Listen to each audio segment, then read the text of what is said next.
Hey, what's up you guys, it's Alice, or more commonly known as More Alice over on Twitch, or even More Alice over on TikTok, and today I am going to be bringing you my what I wish I would have known prior to attending the Silverstone Formula 1 Grand Prix. It's now less than 2 weeks until the British Grand Prix. I thought now would be the perfect time to make a little video letting you guys know things that I learned, things that benefited me, and just overall my experience at the British Grand Prix. It was one of the best experiences of my life. There are things that I kind of wish I knew beforehand, and there are just things that I feel like you guys need to know ahead of attending the British Grand Prix. This does not apply to every single Grand Prix because every single Grand Prix is different. This is just my experience with the British Grand Prix. So a quick disclaimer ahead of this video. I attended the British Grand Prix last year, the 2021 British Grand Prix.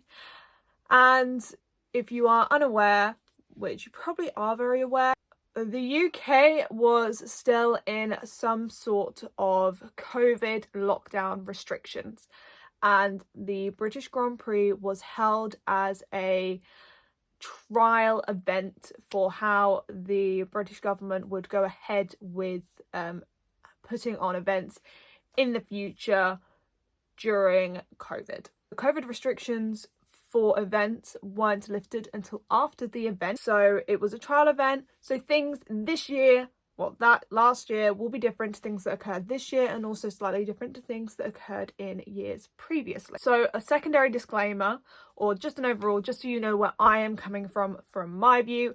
Obviously, every single person there will have a completely different experience. I had general admission tickets. General admission for Friday, Saturday and Sunday. I attended Friday, Saturday, Sunday, and I did not camp. Obviously what I took to the event and everything were different to what people took if they were camping, what people took if they were in the grandstands. That is just an overall completely different, but I did sit in 2 different grandstands as well as in general admission seating across my entire weekend. An overall view of the weekend for me. We had on the Friday, as a general admission ticket holder on the Friday, it is general roaming of the grandstands. Any single person, no matter what grandstand you are sat in, you are entitled to roaming of the grandstand on the Friday. You can sit in whatever grandstand you would like to sit in. We chose to sit on the Hamilton Straight. So for us, when we attended, it was during the time that the sprint race was trialled. So for Friday, qualifying was held. We had practice session 1 and qualifying. We decided to sit on the Hamilton Straight. It was going to be our only opportunity to sit on the Hamilton Straight the entire weekend. So we thought, hey, why not?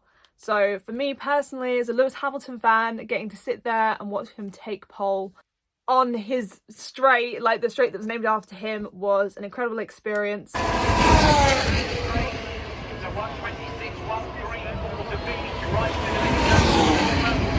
George is a starting P10!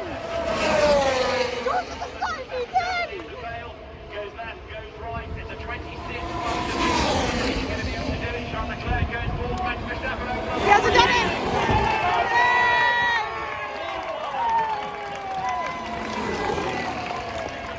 That is pole position. And George Russell is starting P8! And then for the Saturday, you sit in general admission seating if you have general admission seating. Obviously in your grandstand seat if you're in your grandstand. We had purchased inner track passes for the Saturday, which meant we got to sit in 1 or 2 of some different grandstands. So we got to sit in a secondary grandstand. It was just out of turn 1. I cannot remember for the life of me which grandstand it was, but literally where we were sat, you could see them come out of turn 1 and head down. For the Sunday, for the race, we obviously sat in general admission and we sat at Luffield. So things that I bought, I took a bag. It's similar to this bag that I'm going to show you. So it's similar to this kind of bag here. The original one that I took is now broken. It broke at the event, actually. But I took a bag like this big, to the event with me every single day. Things that I packed in that bag, I was pretty much the carrier of items for my group. There was 5 of us attending, me, my cousin, 2 of my best friends and my boyfriend. and I pretty much carried most things in my bag. I took things like, we had reusable bottles. I 100% bringing reusable bottles. We brought thermo flasks, the metal ones, because we were putting cold water in them and we wanted the water to stay cold. When we went, it was during the heat wave of the UK of that year. In the UK, we seem to have one massive heat wave, and the Sunday just happened to be the hottest day of the year. We had reusable water bottles, and we also had just other water bottles as well. So we filled them up in our hotel that we were staying at, and took them with us. We also took cans of alcohol with us because we wanted to drink, and drinking in the venue was quite expensive.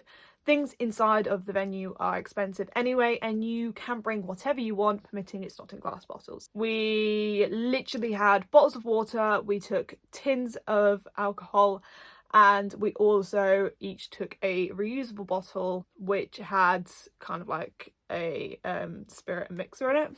That was kind of our liquid that we took with us. On top of that, we also took a lot of sun cream. Please bring sun cream.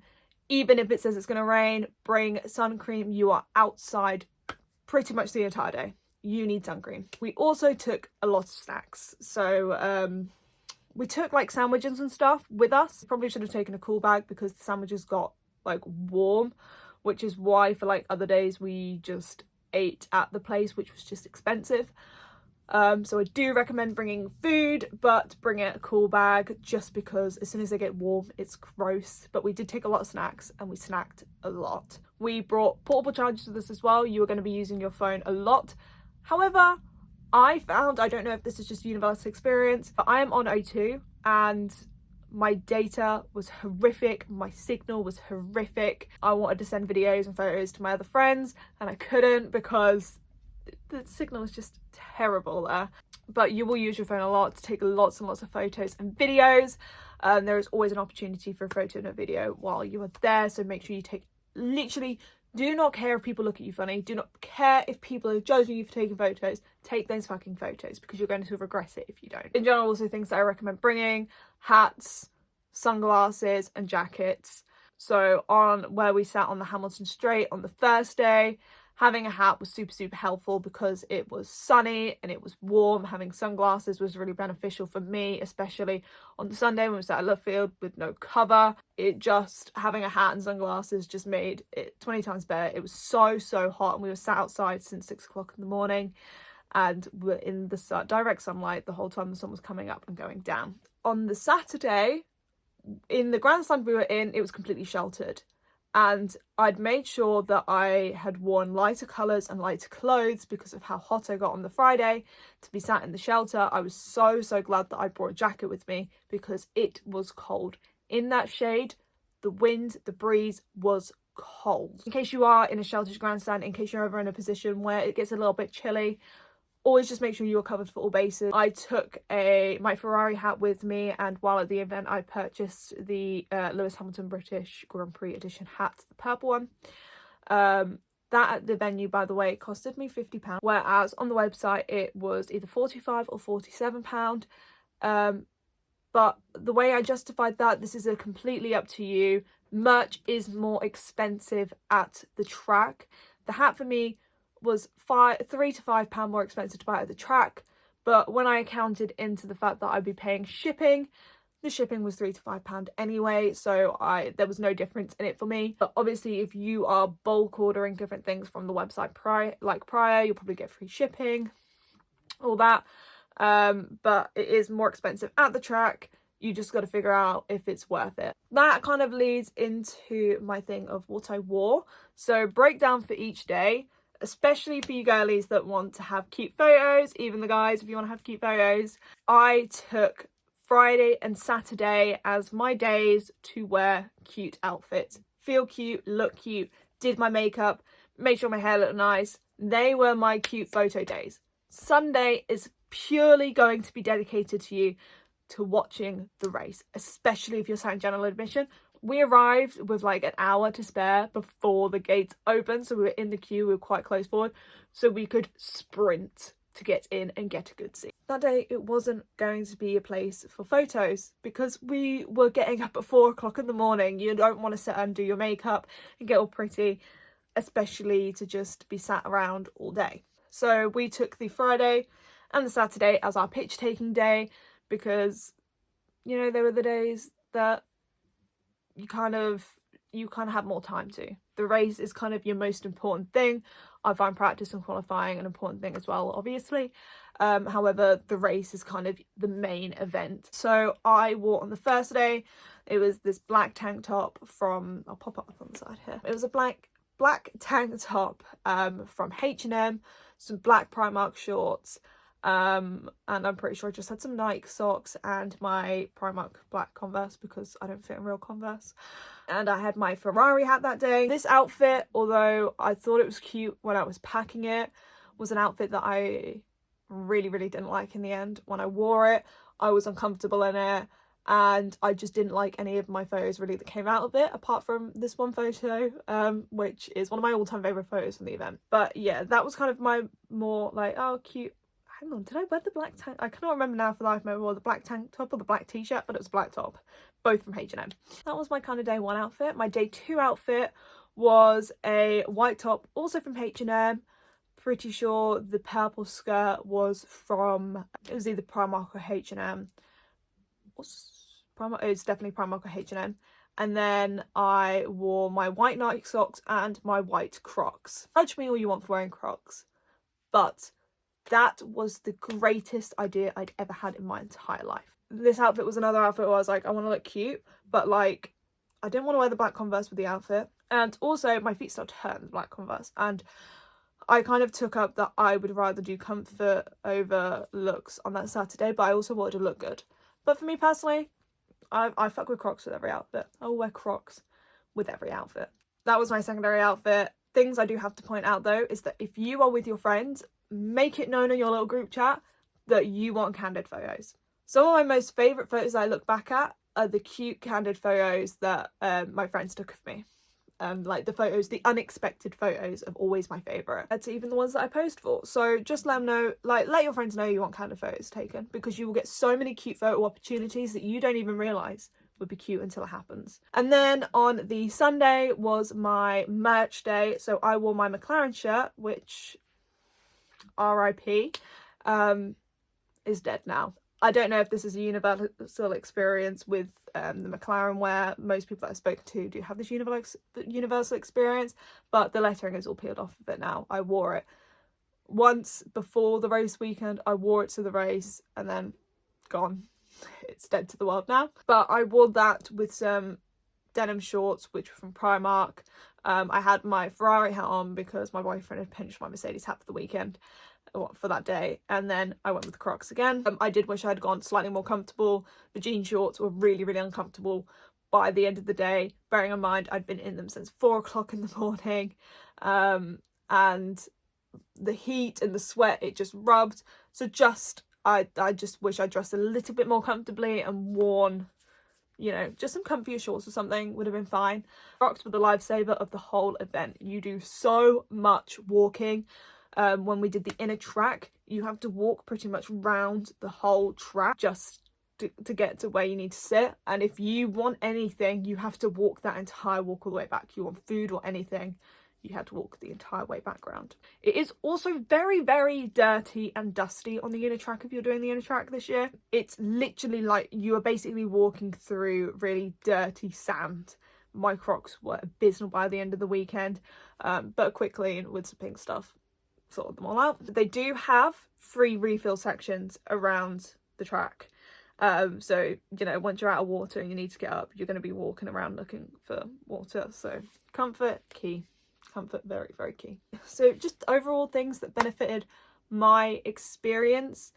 Trialing and sitting in the different locations. Trying in a track on that Saturday meant that we got an extra day of being able to sit in different places. Doing the roaming grandstand was such a great experience. We got to see the track from 3 different places and watch racing from 3 different places, and it was just an overall great experience being able to just experience so many different things. So if that's one thing I give you, sit in all the different places that you can sit in.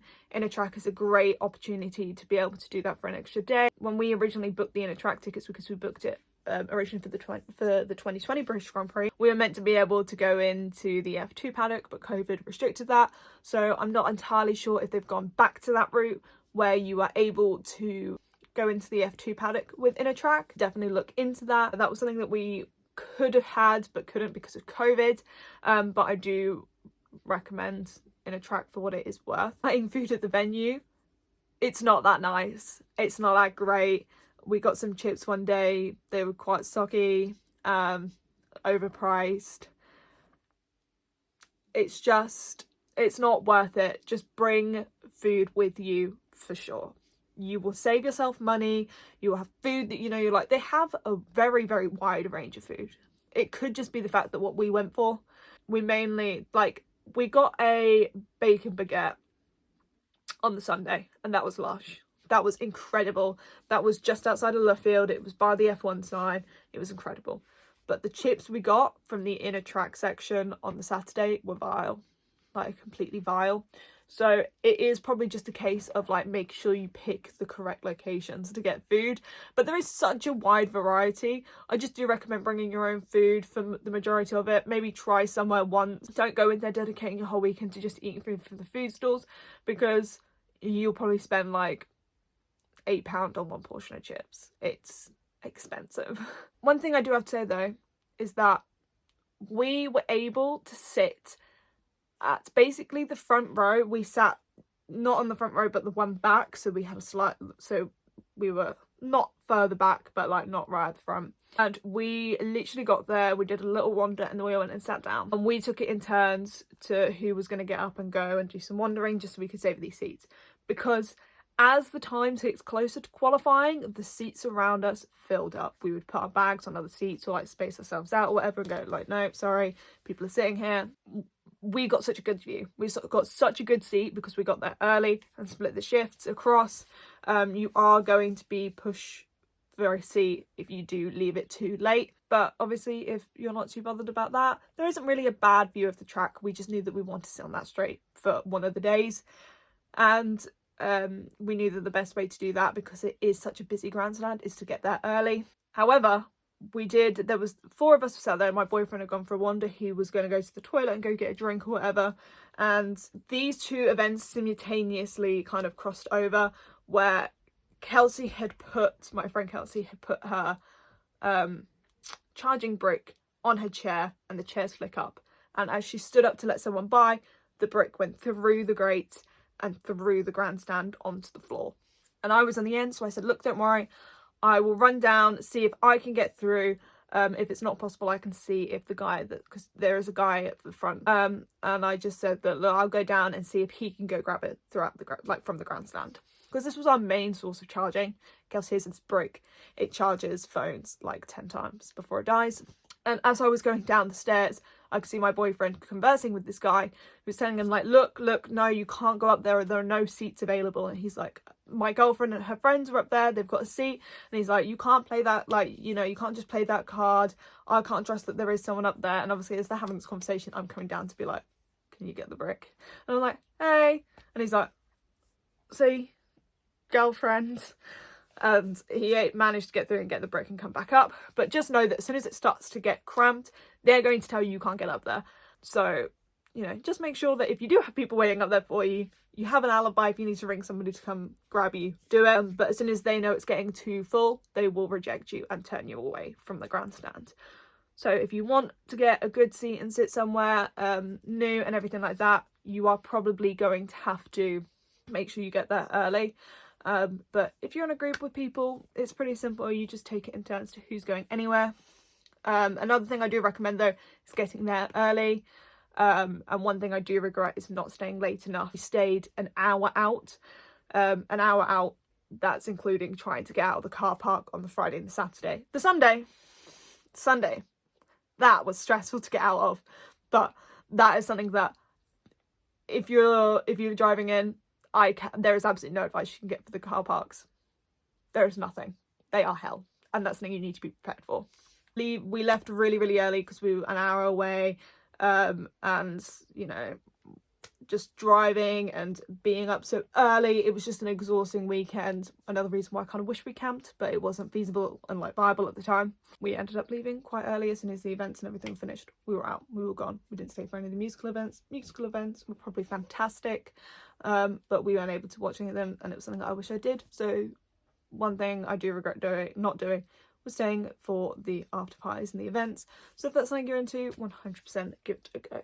If you have any other tips and tricks for the British Grand Prix for people, anything that you want to let people know, drop it down in the comments below. Thank you guys for watching, and I will see you guys next time.